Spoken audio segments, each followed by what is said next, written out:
Aquí habíamos quedado entonces, hermanos, habíamos visto la colección final. Se ve la pantalla completa, ¿verdad? La presentación de las cartas de Pablo, ¿sí?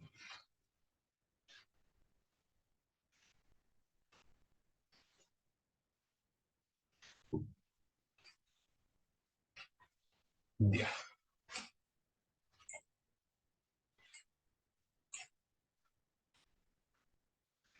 muy bien. ¿Se está escuchando, verdad, mis hermanos? Perfecto, ya. Ahora vamos a trabajar con los métodos de interpretación del Nuevo Testamento. Hay varios tipos de métodos de interpretación o críticas del Nuevo Testamento.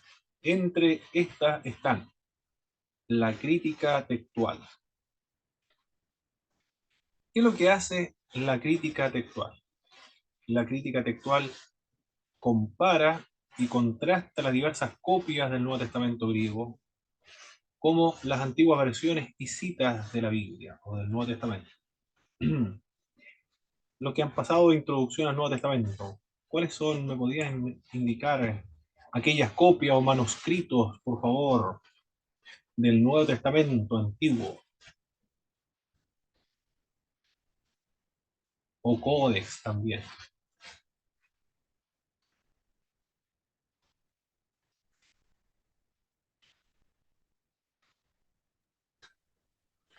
El Codex Sinaítico.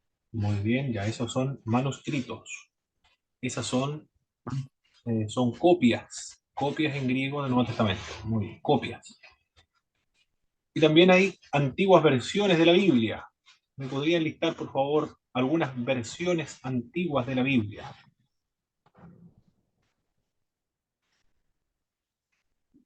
La Pechita. Perfecto. La Pechita es una versión. ¿Qué significa una versión? Una versión significa una traducción. No es la copia original del Nuevo Testamento. No es una copia. Es una traducción o una versión. La Pechita, la siriaca es una versión. Pero está la eslava, la georgiana, está la gótica, la copta, la etiópica, entre otras, la latina, la vulgata latina. Y cita de los padres de la iglesia. La crítica textual compara toda la información que existe, las copias, las antiguas versiones de la Biblia, los papiros, los codes, los pergaminos, las versiones antiguas de la Biblia, la cita de los padres de la iglesia, los leccionarios también, todo eso lo compara. Hace 2000 años los evangelistas escribieron en griego los 4 evangelios. Nosotros no poseemos los manuscritos originales que salieron de las plumas de sus autores, ni tampoco los originales de ningún libro del Nuevo Testamento, ninguno. Lo que nosotros tenemos a nuestra disposición son muchas copias manuscritas en griego, realizadas en múltiples lugares entre los años 150 y 1300 años después de Cristo. Aunque en la mayoría de los casos, sobre cuestiones de menor importancia, estas copias no están de acuerdo entre sí, a causa de los errores y cambios de los copistas. Esa es la razón por la que se requiere el trabajo de la crítica textual. Voy a aprovechar la ocasión, ya que un hermano la vez pasada me hizo un comentario de, de Apocalipsis en el capítulo, en el capítulo 1 del libro Apocalipsis. Apocalipsis capítulo 1 en el verso, es en el verso 9. Verso 9. Aquí estoy buscando en las ediciones, aprovechando la ocasión, en las ediciones del Textus Receptus y el texto crítico del Nuevo Testamento. Voy a leer en una traducción. Esto es el verso 8, En el texto crítico del Nuevo Testamento. Dice, yo soy el alfa y el omega, dice el Señor Dios. Yo soy el alfa y el omega, dice el Señor Dios. Eso dice el texto crítico. El texto recepto se dice yo, es el verso 13, verso 8. Yo soy el alfa y el omega, el principio y el fin, dice el Señor. Dice el Señor solamente, ¿eh? Dice el Señor. Ahí nos encontramos con unas variantes textuales. Una dice yo soy el alfa y el omega, dice el Señor, y el otro dice yo soy el alfa y el omega, el principio y el fin, dice el Señor. El Dios Todopoderoso, dice el Señor. Esos son algunos ejemplos de variantes textuales, muchas variantes en el Nuevo Testamento. La crítica textual lo que hace es tratar de indicar cuál es la lectura original. Eso es lo que trata de hacer la crítica textual, determinar cuál es la lectura original del Nuevo Testamento. Otro tipo de crítica, la crítica histórica. ¿Qué pretende o cuál es el énfasis de la crítica histórica? Descubrir lo que el autor quiso decir literalmente. Descubrirlo es una de las dimensiones de la crítica histórica. ¿Qué quiso decir literalmente? En varias ocasiones, el sentido literal es relativamente fácil de discernir. En otros casos requiere un buen conocimiento de las lenguas antiguas, las gramáticas, las expresiones idiomáticas y las costumbres. La crítica histórica, entonces, trata de descubrir lo que el autor quiso decir literalmente. La otra crítica es la crítica de las fuentes, que es lo que trata de alcanzar la crítica de las fuentes. Trata de estudiar los antecedentes a partir de los cuales los escritores del Nuevo Testamento toman su información. ¿Cuáles son las fuentes de donde ellos extraen la información para componer el Nuevo Testamento? ¿Cuáles son las fuentes de Marcos? ¿De dónde sacó la información Marcos para componer su obra? Esas son las preguntas que se plantean. Mateo, cuando escribe el Evangelio de Mateo, ¿cuáles son las fuentes? Bueno, él mismo la fuente porque él estuvo presente en un apóstol, pero necesita más fuentes todavía. Las genealogías, por ejemplo. Él necesita fuentes. ¿De dónde extrajo la información Mateo para componer su obra? Lucas. Bueno, Pablo va a ser una fuente. Pero muchas más son acontecimientos históricos que él narra. Esa fuente lo extrae de alguna parte. De eso trata la crítica a la fuente. Determinar cuáles son las fuentes que utiliza cada uno de los autores para componer su obra. Hay que conceder una atención prioritaria a las interpretaciones de los escritos del Nuevo Testamento, tal como existe hoy, no a su fuente. En gran medida, estas fuentes son muy hipotéticas. La crítica o historia de las formas. ¿De qué trata la crítica o historia de la forma? Estudia los géneros literarios de los escritos del Nuevo Testamento. Eso es lo que realiza. No leemos todo del mismo modo. Leemos los diferentes géneros con diferentes expectativas. ¿Cuáles fueron los géneros utilizados? Género narrativo, género epistolar, género ¿qué otro género? Apocalíptico, poético, ¿qué más? Litúrgico, eh, profético, en el Nuevo Testamento. Eso es lo que trata de buscar la crítica de la forma, los distintos tipos de géneros, o los géneros literarios que componen esta obra. La crítica histórica, o la crítica o historia de la redacción. ¿De qué trata esta crítica? Trata de diagnosticar el interés teológico del autor al realizar cambio de lo que transmitieron las fuentes. Durante los siglos anteriores al XX dominó la crítica historia de las formas, pero en este siglo el interés cambió. Ahora ya el interés no es tanto cuáles son las fuentes que se utilizaron para componer las obras, sino por el producto final del Evangelio, por el significado de cada Evangelio completo. La historia de las formas se concentró en las unidades preexistentes compiladas por los evangelistas. La de redacción hizo caer en cuenta de que los autores evangélicos moldearon creativamente el material heredado. De este modo, la atención de los estudiosos se trasladó a los intereses de los evangelistas y no la obra producida por ellos. ¿Cuáles son los intereses que tienen los evangelistas al componer la obra? Ellos lo hicieron creativamente. Utilizan pequeñas secciones, narraciones del Señor Jesucristo y lo componen de tal manera de que esto eh, desarrolle o alcance el propósito que se han propuesto para escribir. Por ejemplo, Mateo escribe con la finalidad de indicarle o persuadir a los lectores que Cristo es el Rey de Israel. Marco escribe para que los lectores, perdón, sepan que él es el hombre siervo, el siervo del hombre.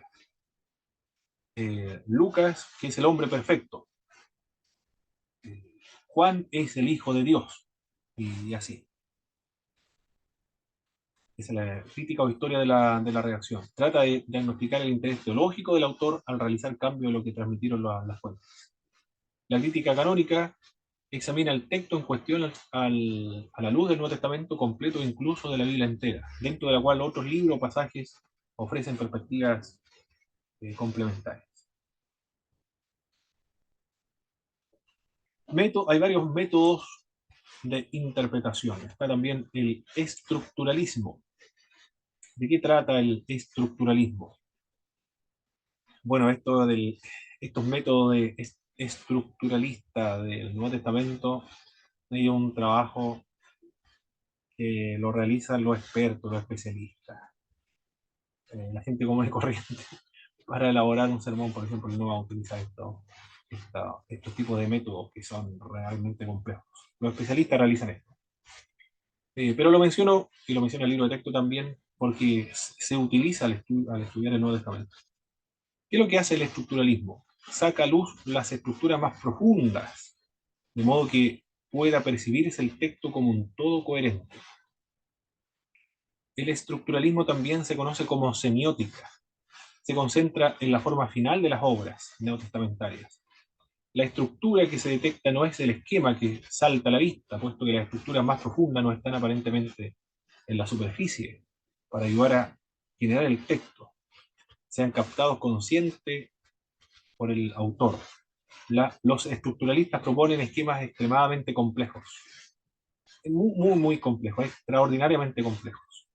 Una persona común y corriente no lo va a ver. Solamente los semióticos, los especialistas van a trabajar con este tipo de método de interpretación estructuralista. La crítica narrativa. ¿Qué es lo que hace la crítica narrativa?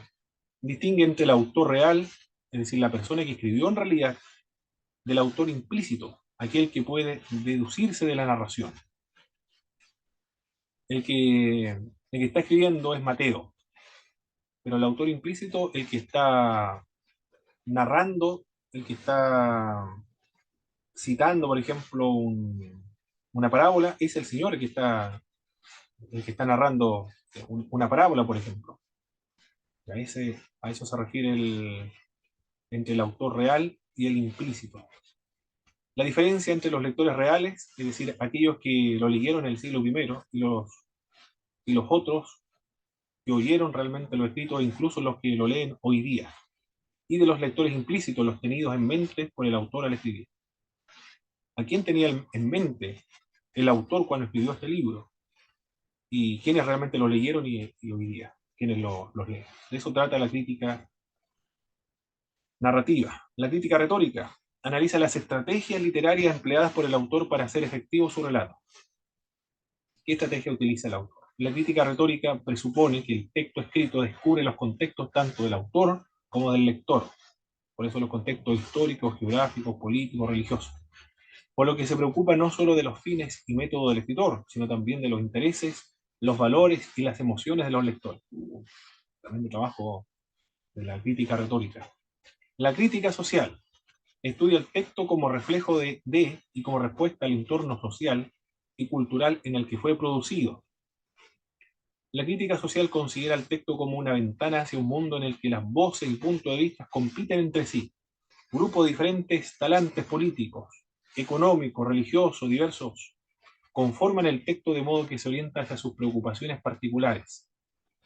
¿Cuáles son los ejemplos de escritores que trabajan con la crítica social, que componen obras de la crítica social?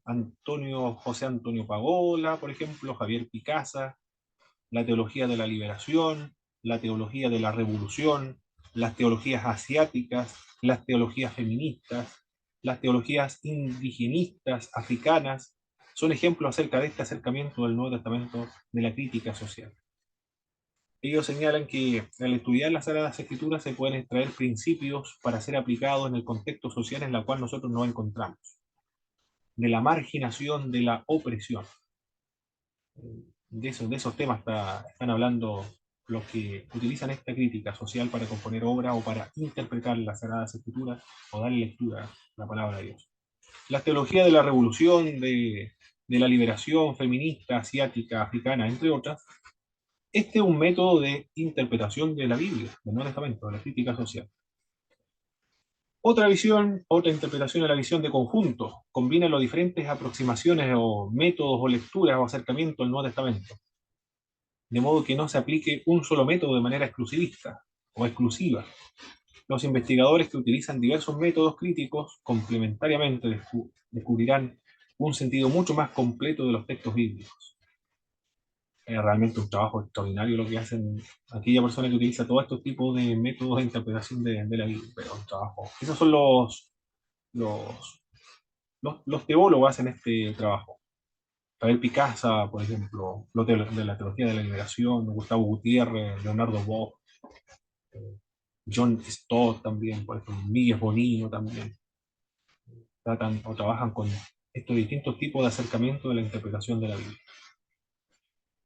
¿Qué acercamiento emplea nuestras comunidades evangélicas latinoamericanas? Nosotros, los evangélicos, diversos métodos al momento de interpretar el Nuevo Testamento. Una de ellas, la crítica histórica, pues trata de determinar lo que literalmente quiso decir el autor de las Sagradas Escrituras. Ese método lo utilizamos. También la crítica canónica. Estudiamos solo los libros que componen el texto sagrado, considerados inspirados por el Espíritu Santo de Dios. Utilizamos las dos críticas, la crítica histórica, qué quiso decir el autor, la crítica canónica. Utilizamos solamente los libros que nosotros consideramos como inspirados. Las otras críticas bíblicas están limitadas para los profesionales de la Biblia, como los biblistas, por ejemplo, los exégetas, principalmente los exégetas, pero nosotros, los común y corriente, los predicadores no utilizan esto, son teólogos los que utilizan estos distintos tipos de métodos o de acercamiento al estudio de las Sagradas Escrituras. Nuestro énfasis como iglesia evangélica es más bien dogmática, interpretar la Biblia en base al dogma de nuestras iglesias. Lo que enseñamos y predicamos casi siempre debe coincidir con nuestros dogmas de nuestras congregaciones locales.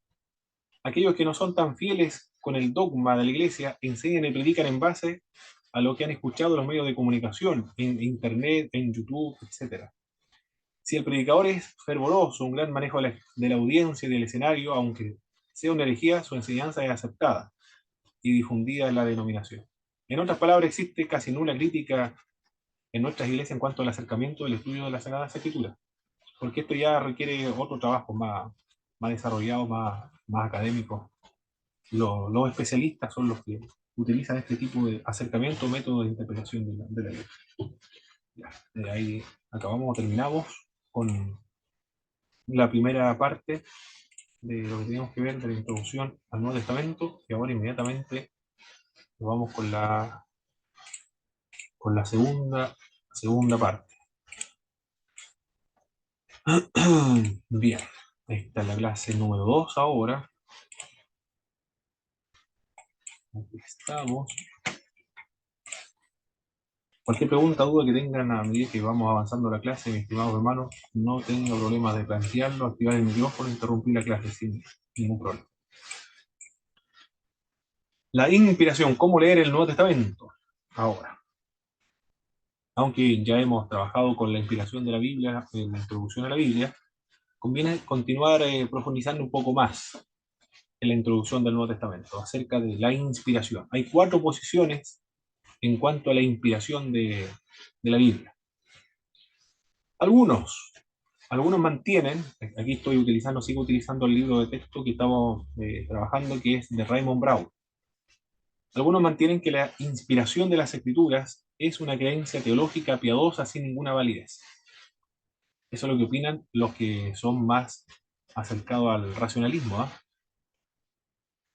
Dice que los que señalan que la escritura es inspirada es una creencia teológica piadosa, pero no tiene validez.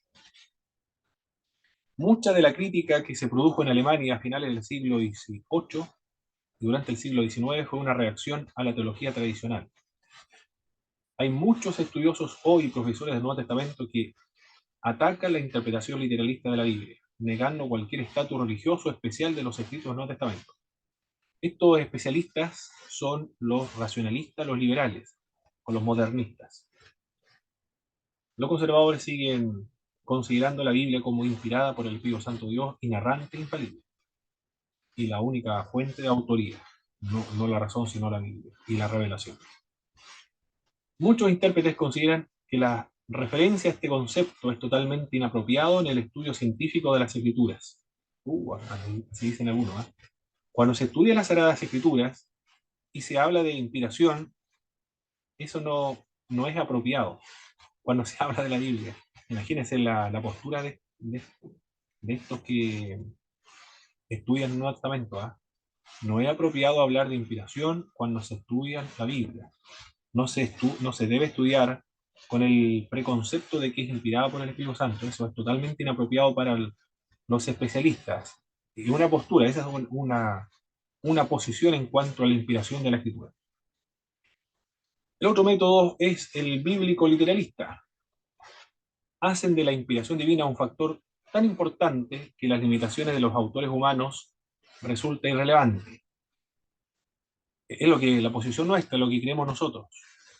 Es decir, ¿tiene limitaciones el ser humano? Por supuesto que sí. Pero acá dice, en la inspiración, estas limitaciones son irrelevantes porque Dios lo preservó de cometer errores. Esa es la posición tradicional, conservadora, la clásica. Al igual que la mayoría de las cuestiones hermenéuticas.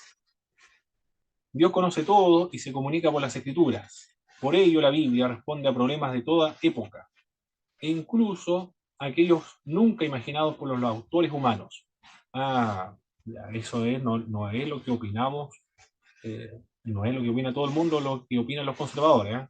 La Biblia no responde a todas las preguntas de los asuntos humanos. Eso no es lo que señalan los conservadores. Y los que creemos en la inspiración verbal plenaria de las Sagradas Escrituras. No responde a todas las preguntas, sino que responde a preguntas solo lo suficiente para conocer a Dios, responder las cosas acerca de los acontecimientos finales para la salvación del ser humano, para satisfacer esas necesidades del ser humano de conocer las cosas futuras, para ser salvo. Pero hay algunos temas que son modernos, que la Biblia no responde, pero sin embargo, aunque no lo responde explícitamente, se puede extraer ciertos principios. Por ejemplo, de la clonación de órganos, la inseminación artificial. ¿Qué más? La eutanasia, el aborto. Eh, bueno, todos estos temas contingentes de hoy, eso no eran problemas de la época de los escritores bíblicos, porque son tecnologías modernas. Pero se encuentran los principios ahí, que se pueden extraer para responder a estos grandes interrogantes. Por lo tanto, no es verdad que este método, esta posición de considerar la Biblia como inspirada por el Espíritu Santo, se vea la Biblia que responde toda la interrogante, no es así. ¿Qué más? Los relatos contradictorios aparentes han de ser armonizados. Sí, eso es lo que sostenemos también, lo de la inspiración verbal plenaria. Hay contradicciones de la Biblia, pero son armonizados, no son verdaderas y auténticas contradicciones. Esta es la posición de nuestro libro de texto de introducción a la Biblia, de Pablo Hobbes también, de la gran mayoría de los conservadores, pero literalista no se debe confundir de hiperliteralismo. Esta es la posición también de Raymond Brown, ¿no? El literalista no significa hiperliteralismo, es decir, interpretar literalmente, hiperliteralmente la Biblia. Por ejemplo, cuando la Biblia dice, o Cristo, en el caso de Cristo, si tu mano te es ocasión de caer, córtatela, porque es mejor entrar manco al reino de los cielos que todo tu cuerpo sea arrojado al infierno. Si tu ojo te es ocasión de caer, sácatelo, porque es mejor entrar tuerto al reino de los cielos que todo tu cuerpo sea arrojado al infierno. El método hiperliteralista, que es lo que haría, arrancarse el ojo y cortarse la mano. El método literalista no es lo mismo que hiperliteralista, no es lo mismo, sino que se interpreta la Biblia de acuerdo a sus géneros y a sus figuras literarias y a sus modismos literarios. Eso es lo que significa el método literalista. Un cierto número de intérpretes adoptan una posición intermedia. Esto también ya no, tampoco es aceptable para el pensamiento de los más conservadores, porque ellos dicen algunas partes son inspiradas y otras partes no son inspiradas. Lo que creen acá son la inspiración parcial, no es completa, sino parcial. Esta última es la opinión de la mayoría de los investigadores y profesores del Nuevo Testamento. Dice mayoría, porque hay un grueso grupo de, de incrédulos o racionalistas dentro de las academias teológicas, pero un buen grupo también de conservadores en los Estados Unidos, principalmente están los grandes conservadores. En el sur de los Estados Unidos, el conservadurismo muy fuerte, y gracias al Señor. Y siguen y están muy comprometidos con la inerrancia y la infalibilidad de las Sagradas Escrituras. Aceptan la inspiración. Este grupo, el número 4 estamos ahora, adoptan una posición intermedia. Acepta la inspiración considerándola importante para la interpretación de la Escritura, pero no creen que la función de Dios como autor elimine las limitaciones humanas. Entonces hay errores. Sí, porque los seres humanos tienen límites, cometen errores, pero Dios no preserva de cometer esos errores, no preserva, sino que deja que el escritor humano cometa errores. Según esta posición, los que escribieron los relatos cristianos eran personas condicionadas por su época, en el siglo I, siglo II, gente que se dirigían a un público de su tiempo con una conmovisión del momento. Tales autores no conocían el distante futuro. Mire lo que están diciendo el punto número 4. No conocía a los autores sagrados del Nuevo Testamento lo que iba a acontecer en el futuro. ¿Qué más? Aunque lo que escribieron sean relevante para la existencia futura de la Iglesia, sus escritos no proporcionan necesariamente respuestas prefabricadas para las imprescindibles cuestiones morales y teológicas que habían de suscitarse en los siglos posteriores. Bueno, en ese sentido tiene razón, porque las tecnologías modernas no son las mismas del siglo II, siglo III. No hay respuestas prefabricadas, eso sí, pero sin embargo están los principios, y de esos principios se extraen para responder a los desafíos modernos en cuanto a a las tecnologías de la medicina, por ejemplo, o a los temas sociales o morales como la ideología de género, el matrimonio homosexual, por ejemplo. Sí, se encuentran explícitos en la Sagrada Escritura, y lo ve como pecado. Y la elección de Dios respecto a esos problemas posteriores no fue eliminar todas las limitaciones humanas de los escritores, sino la de proporcionar el espíritu, que es ayuda vivencial para la interpretación en cada momento. Esas son las 4 posiciones en cuanto a la inspiración de la Biblia. Son 4 entonces. Algunos dicen que no es válida, no tiene ninguna validez el que considera que la Biblia es inspirada. Otros dicen es inapropiado cuando se estudia la Biblia tratar el tema de la inspiración. Es inapropiado, porque no se debe considerar como inspirada. Otros sí lo consideran como inspirada, eh, los literalistas. Y los otros son intermedios. Partes son inspiradas y partes son parciales. Es lo mismo de las distintas teorías de la inspiración de la Biblia, pero visto desde otro punto de vista. Pero son los mismos. Ya. Sigamos. La revelación. ¿Qué es lo que es revelación? Ahí tenemos una imagen. Había unas cortinas que impedían ver ¿qué es lo que hay allá? Unos cerros, una vegetación. Impide, se obstaculiza. El hecho de que estén las cortinas se obstaculiza la visión. Se corren las cortinas y ahora sí se puede ver lo que hay más allá, lo que proporciona la vegetación, la creación. Se puede ver. Revelación es eso, dar a conocer lo que el hombre no puede conocer por sí mismo. ¿Cómo Moisés sabe la conversación que tienen los miembros de la Trinidad cuando dice, descendamos y confundamos las lenguas porque ahora el hombre han llegado a ser como nosotros, uno? ¿Y cómo sabe Moisés la conversación que Dios tiene entre los miembros de la Trinidad? Bueno, Dios se lo reveló. Y él le dijo al apóstol Pedro, perdón, al apóstol Pablo, la forma en que van a resucitar los muertos. Dios se lo reveló. No tiene ni forma alguna de Pedro, Pablo o los escritores de la Biblia saber lo que va a ocurrir al final de los tiempos, lo que ocurre en la segunda venida de Cristo, cómo van a resucitar, el juicio final, la gran tribulación, la manifestación del anticristo, la boda del Cordero, el arrebatamiento de la iglesia, el tribunal de Cristo, el milenio. No hay cómo saberlo eso. El hombre no tiene, porque eso están dentro del misterio de Dios. Dios se lo da a conocer, se lo revela. Eso es lo que queremos decir con revelación. Pero no todos creen en la revelación. Ese es el tema. Cuando nosotros decimos cristianos, todos los cristianos creen lo mismo. No es verdad. Ya el hecho de que existan tres confesiones importantes, el catolicismo oriental, el catolicismo romano y el protestantismo, ya le está indicando que no todos los cristianos creen lo mismo. Pero en la revelación, en la inspiración, todos los creen lo mismo. Ya descubrimos que no todos creen lo mismo. Porque algunos creen en la inspiración natural, en la inspiración dinámica, otros creen en la iluminación, y otros en la inspiración verbal plenaria. Otros ni siquiera creen que existe ningún tipo de inspiración. En revelación, todos creen en revelación, no todos creen en la revelación. Incluso aquellos que son cristianos que no son racionalistas, son más conservadores, fundamentalistas son algunos, la revelación. Es decir, revelación solo Biblia, no hay más revelaciones. Es decir, la revelación continua en la iglesia no existe, dicen algunos también. No todos los cristianos creen lo mismo entonces.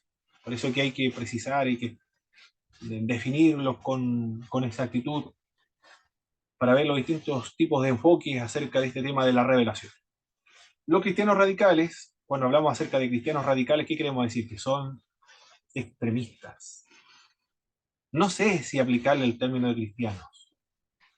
Cristianos culturales, cristianos porque se definen como cristianos. Cristianos que han estudiado en facultades, en universidades eh, cristianas, en facultad de teología, pero cristianos con la experiencia cristiana, con la experiencia con Dios de la salvación, del encuentro con Cristo, disfrutar la experiencia con Cristo, el hecho de la oración, de si oran o no todos no tienen esa experiencia. En una oportunidad estaba en Santiago, en la biblioteca de Santiago, estaba viendo un libro de Max Weber, Sociología de la Religión, 20 páginas nada más, bueno, como 10 páginas parece que fueron, página 20, fueron 10 páginas que podía fotocopiar.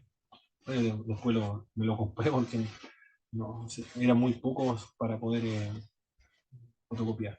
Y entre tanto esperaba que buscaran el libro y fotocopiar el libro, había varias personas fotocopiando.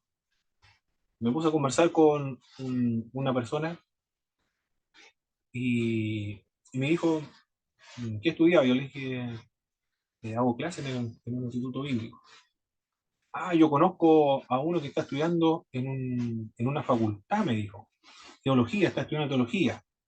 Pero me pareció muy extraño, me dijo él, que esté estudiando teología y no cree en Dios. Eso le pareció muy extraño a él. ¿Cómo puede estar?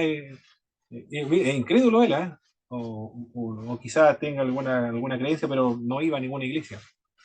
Pero dijo, me pareció muy extraño de que una persona esté dedicado al estudio de la Biblia, esté estudiando teología y no crea en Dios. Me dijo que lo encontraba absurdo, como perdiendo el tiempo, como un incrédulo va a estar estudiando algo relacionado con Dios y la Biblia. Eh, bueno, él estudia en una institución en Santiago que son más con tendencia al liberalismo, al racionalismo, aquí estamos viendo la expresión, son radicales. son cristianos radicales. No creen en lo sobrenatural, no creen en Dios. Los cristianos radicales niegan la existencia de cualquier revelación procedente de Dios, que no sea implicada en la creación. Considera una superstición creer en cualquier comunicación celeste. Mira, así nos tratan a nosotros.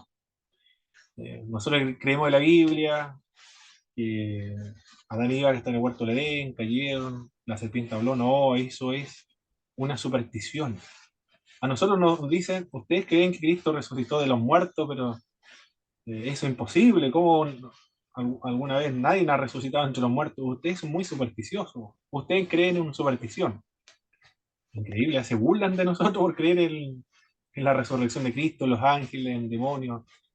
No, si usted dice hay una persona que está poseída por el diablo, se ríen, porque no lo pueden concebir en su mente. Hay gente, personas así, ¿eh? Y son cristianos, ¿eh? Son teólogos. Y hermano Pablo, la verdad que uno se va topando con estas personas. ¿Mm? Eh, yo me topé con una persona que empezó a criticar más que nada algo que sucede dentro de nuestras congregaciones. Mm. Y también él viene de una línea pentecostal, de una iglesia muy antigua, pero se fue a meter a estas iglesias que surgen ahora, mi hermano, que son renovadas, que dice que estudian las escrituras y todo ese cuento. Ya. Que a mí, al parecer, me parece bien que la iglesia estudie las escrituras, Mm. pero hay cosas también que suceden dentro de nuestras congregaciones y me empezó a criticar a mí el tema de las danzas dentro de la iglesia. Ya. Empezó a criticar el tema de las danzas. Yo soy una persona que yo creo en las danzas porque a mí el Señor me bautizó con el Espíritu Santo y también el Señor me toca de vez en cuando y también le danzo al Señor. Correcto. Entonces empezó a criticarme esa área. Y yo lo dejé, pero un día Dios me trajo una palabra, hermano. Mm. Una palabra, y yo creo que usted debe saber, es cuando David entró Sí, danzando detrás del arca. exacto. Y dice que la mujer de él estaba mirando y lo menospreció ella en Mm. su corazón. Correcto. Y ¿saben lo que me trae a mí la palabra del Señor? Ella estaba dentro del pueblo también. Sí, exacto. Entonces va a existir gente que va a menospreciar estas cosas que son tan hermosas en el Señor, hermano. Mm. Que para que lo hemos vivido y hemos tenido esa experiencia, es algo muy hermoso. Claro, claro que sí. Yo soy un amante de estudiar las escrituras. Mm. Y este hombre, yo pongo este ejemplo nomás, Mm. este hombre se basa en el texto cuando dice que todo debe hacerse en orden y decentemente. Pero hay una mala interpretación, Mm. porque la interpretación que Pablo está dando ahí tiene que ver con las profecías, que aquellos Exacto. que se levantan a profetizar deben hacerlo en orden, de una manera decente, que calle uno, profetiza al otro y así ordenadamente, pero no habla en cuanto a la manifestación de unas danzas. Sí, está, ¿Eh? está empleando un texto bíblico descontextualizado. Hermano, Exactamente. Exacto. Sí, hermano Andy. yo creo que hoy día en esta iglesia está pasando lo que dice mi pastor ahí, po, que están hoy día ya las danzas para ellos como que es algo que no existe, que no, y entonces se basan en la Biblia, pero es que la Biblia no lo dice. Pero yo Mm. entiendo que en sí eso es una manifestación. Los Exacto. dones no tienen nada que ver con la manifestación, es algo, es como Dios se hace notar de que Él está en medio de su pueblo, se manifiesta de esa manera. Exacto. Entonces, eso es algo que yo pienso que no es para los incrédulos, porque dentro de la misma iglesia, como dice mi pastor, hay gente incrédula que no Mm. cree. Y usted Exacto. lo ve cuando el culto está glorioso, está armonioso, la alabanza, pero usted los mira y ni se gozan, po. No se Están, sacan ni un amén, ni un están aleluya, per- y como que en vez que usted le mira la cara, están sufriendo. Pero usted ve, hay personas que dentro de la iglesia levantan sus manos, se gozan, sienten la presencia de Dios. Mm. Pero así hoy día hay pastores y hermanos evangelistas que no sienten nada. Son espectadores nada más. No han Exacto. tenido, no han tenido la experiencia con el Espíritu. El Pablo Joven en el libro de libros históricos, cuando alude de la danza de David, y Mical creo que se llamaba la que se burla de David, Pablo Jó dice, trata a las personas que dicen que no debieran expresar estas profundas experiencias espirituales en público. Los considera como carnales. Pablo Jó, cuando escribió su libro, lo considera como estas personas son carnales. Dice que no deben manifestar las emociones y esas expresiones o experiencias intensas con el espíritu no deben ser manifestados públicamente. Muy difícil hacer eso, el no expresar la emoción, el sentimiento cuando tienes con la experiencia con el espíritu.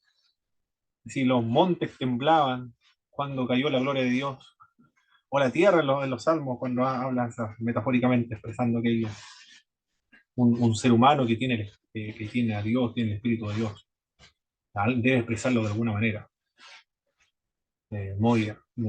Bueno, ahí estamos hablando de los racionalistas. Algunos creen quizá en la revelación divina.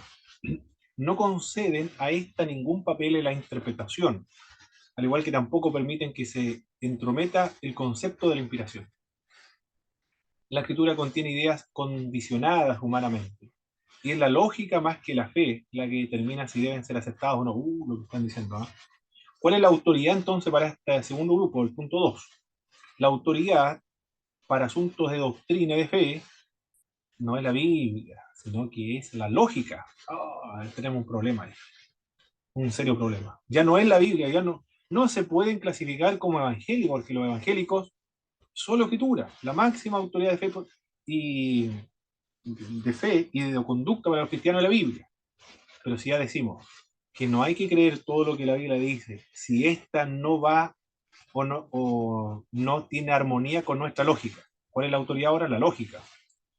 No pueden ser considerados como evangélicos en ese sentido. Poner otra autoridad afuera de la Biblia. Ahora es la lógica.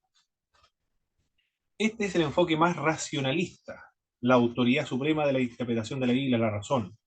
Cualquier conclusión en la interpretación de la Biblia que sea irracional es desechada, pero lo que este grupo define y determina lo que debe ser razonable. Por ejemplo, no es razonable que la serpiente hable, o que hayan resurrecciones de muertos, entre otros. Los conservadores, esta es la otra posición conservadora, piensan, los conservadores, que la escritura es el producto de la revelación divina, de la verdad a los seres humanos. La Biblia es el resultado de la revelación de Dios. Dios le reveló a los cristianos lo que debían escribir, y los judíos lo que debían registrar en el Antiguo Testamento. Otros cristianos que no ven una revelación en cada pasaje bíblico sostienen que la escritura no es revelación, pero la contiene. La escritura es el único pronunciamiento testigo normativo de la revelación. Los protestantes responden que sí, mientras que los católicos responden que no. Los protestantes decimos, solo la Biblia contiene todo lo que Dios revela. Mientras que los católicos romanos dicen que la escritura es otra fuente de autoridad para temas religiosos y de fe y de conducta. La otra es el magisterio, la tradición, o lo que el Papa, el magisterio señala. La tradición y la Biblia. Eso es lo que señala el catolicismo romano.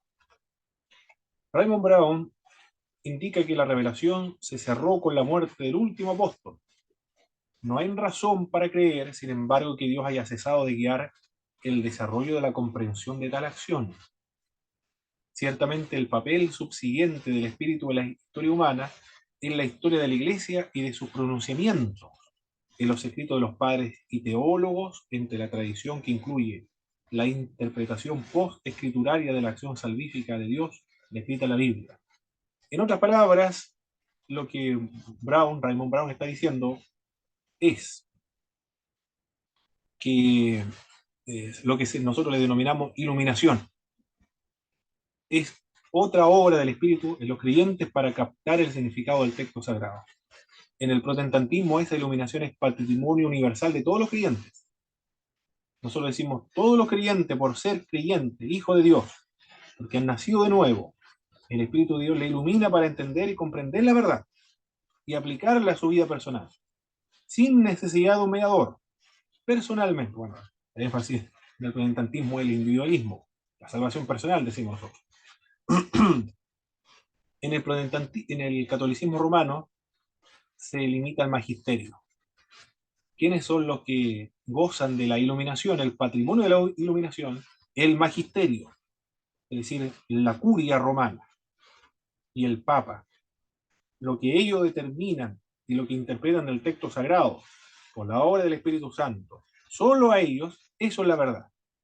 En cambio, todas las otras interpretaciones ajenas al magisterio son erradas, eliminando la posibilidad de los protestantes de entender la palabra de Dios. Bueno, nosotros hemos tenido experiencias profundas con las Sagradas Escrituras, de que Dios nos ha hablado, lo ha interpretado, hemos visto, discernido a Dios en el texto bíblico. Ya llegamos a la conclusión de que no se requiere el magisterio para entender la palabra de Dios, por lo menos las cosas más fundamentales para la salvación y conocer a Dios. Esas son las 4 posturas, las 4 formas de cómo se entiende la revelación. ¿Cómo leer el Nuevo Testamento ahora? ¿De qué manera? No es tan fácil determinar el sentido literal de lo escrito. No es sencillo. El sentido literal significa lo que pretendieron y comunicaron los autores bíblicos a sus lectores por medio de lo que escribieron. Los libros del Nuevo Testamento se redactaron hace unos 1900 años en griego, desde el punto de vista de la lengua griega. Incluso la más competente traducción moderna no puede dar cuenta de todos los matices originales del idioma griego. Solo un ejemplo. En Corintio el apóstol Pablo hace una comparación entre los distintos tipos de personas. Dice, yo no le pude hablar a ustedes como espirituales, sino como a carnales, porque son niños en Cristo. Como carnales nada más. Ustedes son carnales, dice el apóstol Pablo. También habla acerca de el hombre natural no percibe las cosas que son del Espíritu de Dios porque no las puede entender, porque éstas se han de discernir espiritualmente. El apóstol Pablo habla de natural, el carnal y el espiritual en las traducciones castellanas. Si nosotros nos vamos al griego, en el griego emplea más palabras, más términos, 4, no 3. El vocablo psíquicos es uno de ellos. Psíquicos es el hombre natural, se traduce al castellano como natural.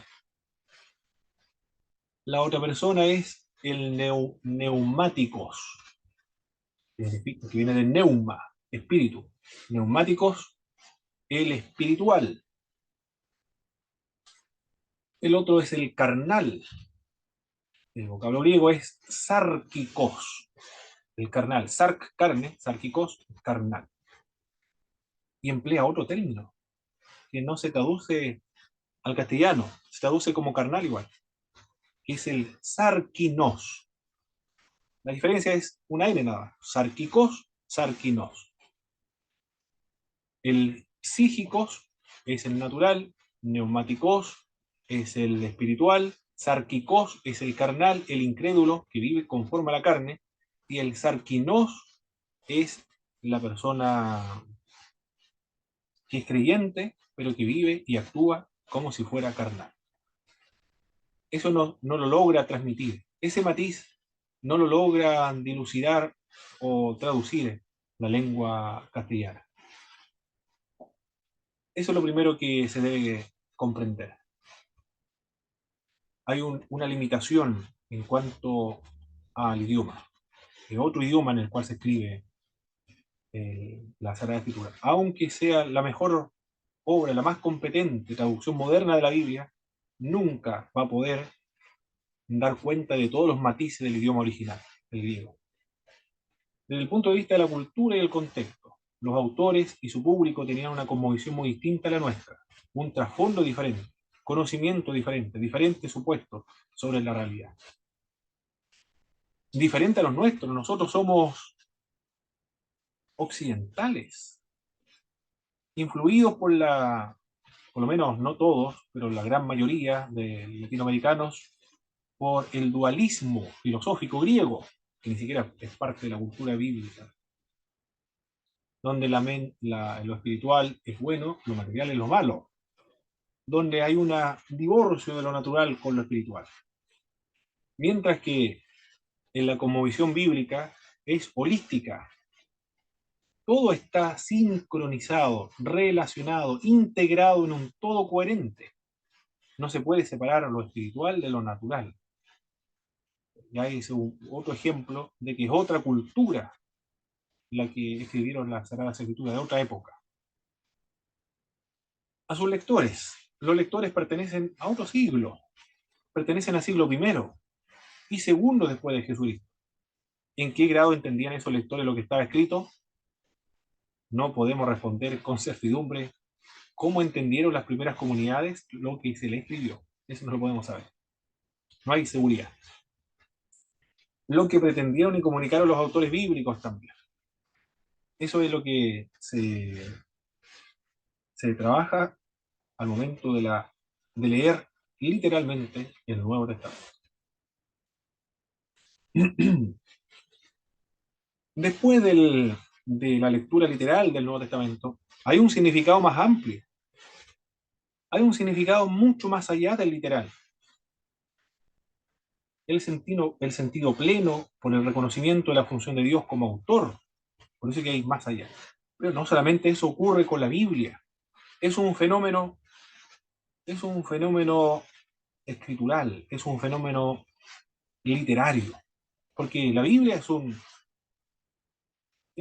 un trabajo, una obra literaria.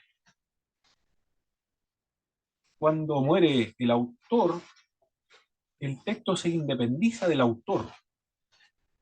Ya no se le puede preguntar al autor. Y es mejor que no se les pueda preguntar, porque se independiza y ahora responde más preguntas que el autor nunca instruyó o reflexionó o pensó. Los clásicos tienen esta particularidad.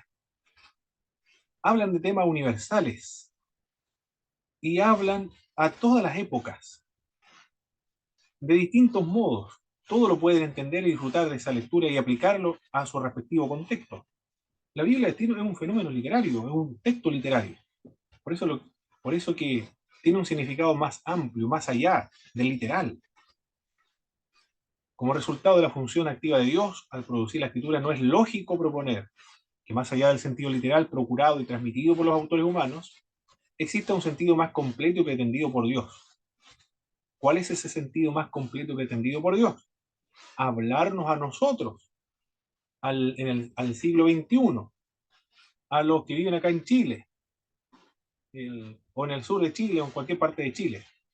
En esta época, en el contexto en el cual nosotros nos encontramos, a estas personas utilizando esos textos, nos habla a nosotros hoy. Se propuso el autor, Mateo, por ejemplo, Juan, tenía en mente hablarle a los chilenos del siglo XXI en este contexto, bajo el problema post-pandémico, la pandemia de hoy. Lo supo ese el autor. Jamás se le pasó por la mente a Mateo escribiendo a nosotros. Eso es lo que significa el sentido más pleno o más amplio, más allá del literal. Lo que la Biblia nos dice hoy a nosotros. Los cristianos han aceptado que los autores neotestamentarios veían en el Antiguo Testamento anticipaciones de Jesús, que iban más allá de lo que los autores humanos originales habían previsto. Claro que sí. Por ejemplo, Isaías habla acerca de la Virgen, concebirá y dará a luz un hijo y llamará su nombre Manuel, que significa Dios por nosotros. Isaías lo entendió. Y en su época nació un hijo para cumplir la promesa de Dios, liberar a su pueblo. Pero Isaías nunca vio que estaba hablando acerca de Jesús, que iba a nacer de una virgen, en el siglo I, y que iba a ser el Mesías. Mateo lo deja registrado. Estaba escribiendo Isaías, pero como ya Isaías está muerto, si le preguntara a Mateo Isaías qué quiso decir, yo quiero decir que el Señor me dijo que iban a ser en mi época de una doncella un hijo, y que cuando naciera vamos a ser liberados. la opresión de nuestro enemigo. Eso le explicaría Isaías si tuviese vivo en el siglo I a Mateo. Pero como no está, entonces Mateo aplica ese pasaje, bueno, por medio del Espíritu de Dios, en Jesucristo, el Señor Jesucristo. Se ha definido este tipo de interpretación también de varias maneras: sentido espiritual, tipológico, promesa o cumplimiento. Cuando... Hermano Sí, Pablo, está bien. eso es porque también el Mateo le escribe también a los judíos. Correcto, también, es así. Tiene que, claro, esa es la razón. Cuando Moisés está escribiendo, escribe el agua brotó de la roca. Moisés está escribiendo para transmitirle a sus contemporáneos que ellos fueron peregrinos en el desierto, Dios los liberó y Dios tuvo misericordia y les dio agua en el desierto. Eso solamente quiere registrar Moisés, nada más. Pero ahora viene el apóstol Pablo y dice: la roca era Cristo. Moisés entendió que no entendía nada de ese tema. La roca era el Señor Jesús. Y así con Melquisedec y todos los personajes del Antiguo, que son los tipos. Para establecer el criterio, para establecer cuáles son la tipología del Antiguo Testamento, Brown señala que debe haber un consenso amplio, incluidos los padres de la Iglesia, en la interpretación propuesta y cierta base en las estructuras bíblicas existentes. Eso dice Raymond Brown para decir que las figuras proféticas, por ejemplo, la roca, el maná, el sacerdote Melquisedec, los sacerdotes, el tabernáculo de reunión, la fiesta judía, se referían a Cristo. Él dice: tiene que haber un consenso amplio, incluidos los padres de la Iglesia. El protestantismo, ¿qué dirá con respecto a si reconocer una figura profética del Antiguo Testamento que esté hablando de una realidad espiritual del Nuevo Testamento? Tiene que indicarlo o confirmar el Nuevo Testamento. De lo contrario, debe rechazarse como tipología o figura profética. ¿Cómo sabemos que la roca era Cristo? Porque el apóstol Pablo dice: la roca era Cristo. ¿Cómo sabemos que Melquisedec era figura de Cristo, un tipo de Cristo? Porque Hebreo habla acerca del sacerdocio según el orden de Melquisedec. ¿Cómo sabemos que la Pascua, el Cordero Pascual, representa a Cristo? Porque el Nuevo Testamento dice: Cristo es nuestra Pascua. ¿Cómo entonces identificar una figura profética del Antiguo Testamento, un tipo del Antiguo Testamento? Porque el Nuevo Testamento lo confirma, dice: esto es el cumplimiento de la figura profética del Antiguo Testamento. El sentido amplio obtenido del lugar de un libro del canon. Hay dos maneras de pasar por alto la dimensión canónica completa. La primera, algunos creyentes sinceros albergan la falsa impresión de que el mensaje bíblico es siempre uniforme, aunque Pablo sea así en realidad, aunque no sea así en realidad. No es uniforme. Pablo y Santiago, respecto a la justificación por la fe y las obras, por ejemplo. Santiago dice: el hombre no es justificado solo por la fe, sino por las obras. Y Pablo: no es por las obras, solo por la fe. Sobre el fin de la ley, en Romanos 10:4 dice: el Cristo es el fin de la ley, y que la ley no fue abolida por Cristo, y que mientras permanezca el cielo en la tierra, no pasará ninguna tilde de la ley hasta que todo se cumpla, dice Mateo, en el capítulo 5, versos 17 y 18. Sea consciente o inconscientemente, la Iglesia, al ver estas aparentes contradicciones o estas contradicciones que estuvimos viendo en estos pasajes, los consideró como canónicos. Esto dice: no hay contradicción aquí. Es decir, lo que dice Pablo: el hombre es justificado por la fe, sin las obras, y lo que dice Santiago: el ser humano no es solamente justificado por la fe, sino por las obras de la ley, no lo vio como contradictorio. No hay ninguna contradicción ahí. Sea consciente o inconscientemente, la Biblia o la Iglesia lo consideró como parte de la Biblia, como dentro del canon. Obras que no comparten el mismo punto de vista. La respuesta al canon no es suprimir o minusvalorar la visión particular de cada autor bíblico individual, sino tomar una decisión frente a las diversas posturas que existen juntas en el canon. Lo segundo, Cuando se acepta la diversidad de puntos de vista existente, la tendencia a definir el centro del canon o el canon dentro del canon. Hay un canon dentro del canon. Es decir, pareciera que hay algunos libros más importantes en las escrituras que otros. Para la comunidad judía, que utilizaban el Pentateuco, la Torá, los escritos y los proféticos, ¿cuál es de esa clasificación es la más importante para los judíos?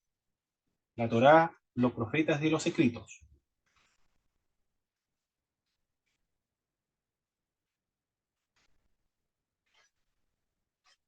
¿Quién se atreve a mencionar dentro de la clasificación de los libros hebreos la Torá, los profetas y los escritos para los judíos? ¿Cuál será lo más importante o los textos más importantes para ellos? El canon dentro del canon. Es el Pentateuco y los libros proféticos. La Torá es la más importante. La Torá. Eso es lo más importante para los judíos. Y los libros proféticos deben estar de acuerdo con la Torá. Todo lo que dicen los profetas se relacionan con la Torá. Es decir, es lo fundamental. Lo más importante para los judíos es la Torá. Y de hecho algunos ni siquiera consideran lo profético o lo escrito como los... ¿Cuál está la secta del Nuevo Testamento? Saduceos. Los saduceos. Sí, hermano Andy. No, no, sí, está bien. Andan echando el rollito ahí. Ajá. Cuando Y... leían los... Correcto. los árboles. Y para los cristianos hay un canon dentro del canon. Hay algunos libros, por ejemplo, Romanos no es lo mismo que la epístola de Judas, porque se ha escrito más acerca de Romanos que de Judas. Bueno, la extensión igual, pero no son los mismos. Hay un canon dentro del canon. ¿Y cuáles son los libros más importantes dentro del Nuevo Testamento? No sé si alguien se atreve a El libro de indicar. Juan, puede ser. Bueno, el que más se aconseja cuando se convierten las personas por el más universal. Los evangelios, ¿eh? Los evangelios.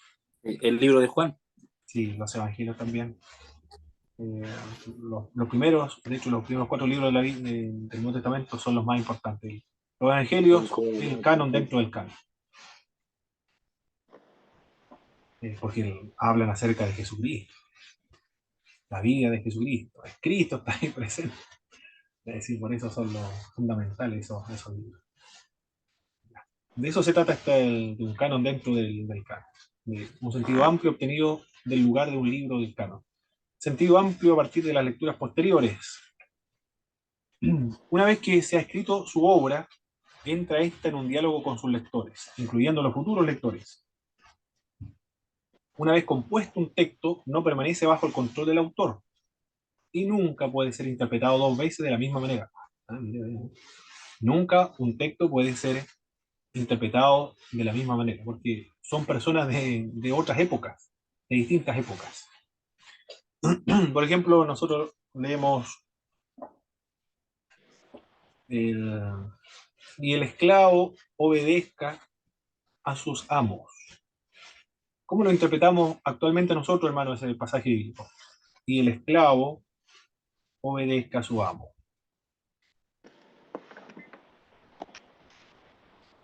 ¿Cómo lo aplicamos nosotros? Creo que tiene que ver con la parte cuando una persona trabaja para otra. Muy bien, ¿Ya? muy bien. El Sí, empleado debe obedecer a su jefe, ¿cierto? exactamente. Y en el año 1800, en el año 1700, en los Estados Unidos, ¿cómo se interpretaba ese pasaje bíblico? El esclavo obedezca al amo. Es decir, ya no era un trabajador libre que estaba trabajando en base a un contrato, ciertas horas de trabajo y que deba recibir una paga, sino ahora un animal de carga que no tenía ningún derecho, que debía ser obediente a su amo. Es decir, El amo, que tenía un esclavo, leía ese pasaje bíblico, este hombre me debe obediencia, va a trabajar de sol a sol y no tiene ningún derecho. Y el esclavo ni siquiera sabía leer, pero cuando escuchaba la escritura, yo debo someterme absolutamente a todo lo que me diga mi amo. Y actualmente lo leemos de otra manera, lo lee el jefe, lo lee un empleado, no absolutamente, porque si no me paga, yo me voy a retirar de este trabajo. Se lee de manera diferente. Eso es lo que quiero decir, o lo que quiere indicar este autor.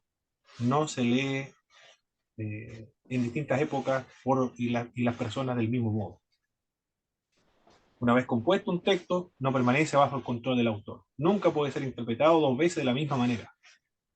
El Nuevo Testamento ha suscitado una reflexión teológica, espiritual, artística, que cuando va más allá de lo que pretendió el autor, no es una mera acomodación al espíritu de la época posterior. El problema más importante a juzgar tales reflexiones radica una vez más en los criterios para distinguir entre el auténtico progreso y la distorsión.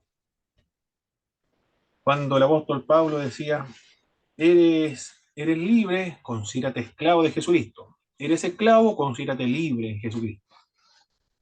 Eso es lo que está diciendo el apóstol Pablo, esa actitud. Que ya no hay judío, ni griego, esclavo, ni libre. Todos son uno en Cristo. En época de la esclavitud, eso se interpretaba de un modo. Y después cuando comienza el movimiento liberacionista, abolicionista, de abolir la esclavitud, comienza a utilizarse ese texto como indicando que la voluntad de Dios es que los seres humanos sean libres, ¿no? Y que no haya esclavitud. Se leen de distintos modos. Hasta el día de hoy lo del sur de los Estados Unidos justifican la esclavitud, ¿eh? Impresionante. Porque los del sur, como eran campesinos, dependía su sistema económico de la esclavitud. Hasta el día de hoy lo justifican de ese modo. Se lee la Biblia de manera diferente. Hasta el día de hoy se lee de manera diferente. Los que, por ejemplo, las mujeres pueden predicar en la iglesia, tienen pastores en la iglesia, como las asambleas de Dios, por ejemplo. Leen los textos bíblicos de una manera cuando habla acerca de Calle y la mujer en la congregación. Si lo leen los fundamentalistas, ni siquiera puede predicar, mucho menos ordenarse pastora. Dos personas de tradiciones diferentes, de posiciones teológicas diferentes, interpretan el texto bíblico de un modo diferente. Bien, eso es lo que correspondía trabajar hoy día, mis estimados hermanos, acerca